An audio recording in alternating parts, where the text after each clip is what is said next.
Good day. This is Jonathan Page with In Prime Legal, the Chief Legal Officer. Today we're going to talk about risk.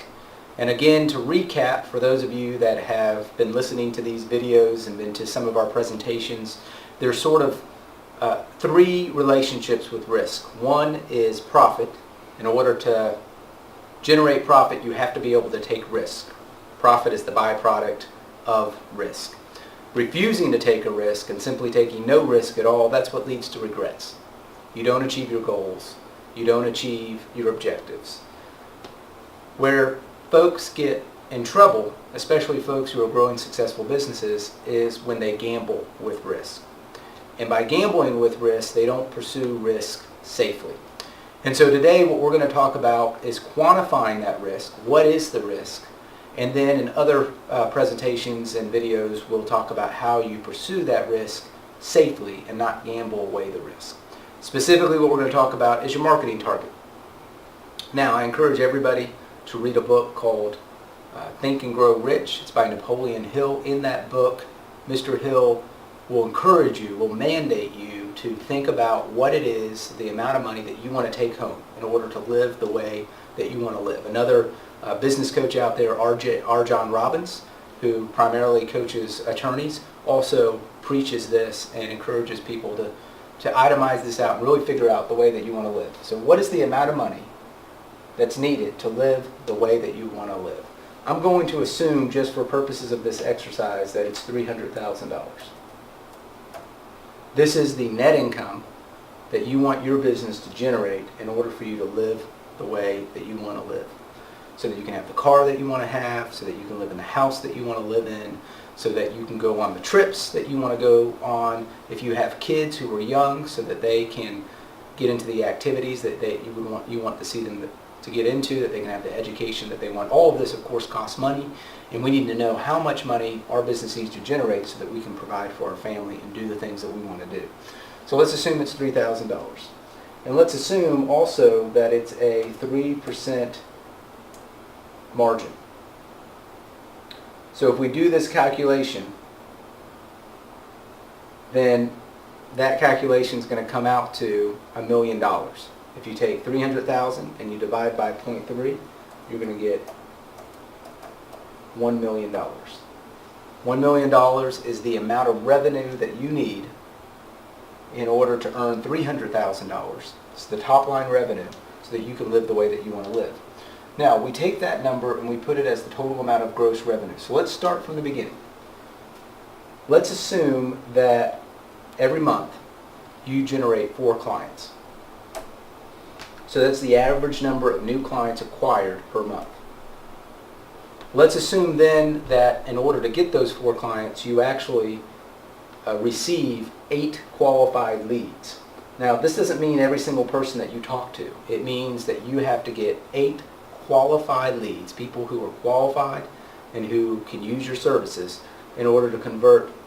And I'm just using a number here. Your conversion rate may be differently, but assuming it's about half, then a 0.5% conversion rate. So we're going to put that conversion rate in. So now we have the conversion rate based on the number of clients acquired and the number of leads received. So next we want to look at what the average annual number of transactions that you have per client. So you convert a client, and how many times do you do business with that client throughout the year? Let's assume that it's 2 times per year. And then what's the number of years that the client remains active with you? Let's say it's 5. For 5 years, we typically do business. So the total number of transactions over the lifetime of this client then is going to be 10. And if we look at the average revenue per transaction, so if you're keeping track of all of this, let's assume that your average transaction is $5,000. What this tells you is that the total annual value of your A client, the qualified prospect that you converted, is $10,000. That's the annual value. The lifetime value of that client is $50,000. So the total value of a single lead, which is steps 9 and 3 is going to be $25,000. That's going to be your total value of your lead based on your conversion rate and based on the lifetime value of the client. So every lead that walks through the door is worth $25,000. When your receptionist doesn't answer the phone within 2 rings, or doesn't greet the client or prospect in a friendly manner when they walk in your office, just think she or he is flushing down the toilet $25,000.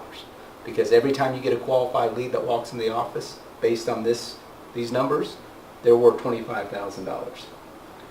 So now we know that we can look at the total amount of the annual gross revenue that you seek based on the amount of money you want to bring home in order to live the way you want to live is $1 million. The total annual value of a client, which we previously calculated, is $10,000.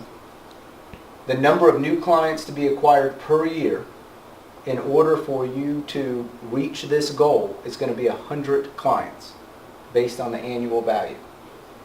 If your average closing ratio is 0.5, which is from above, then you need to receive per year 200 leads, qualified leads. This means that the number of leads you must receive per month is around 16.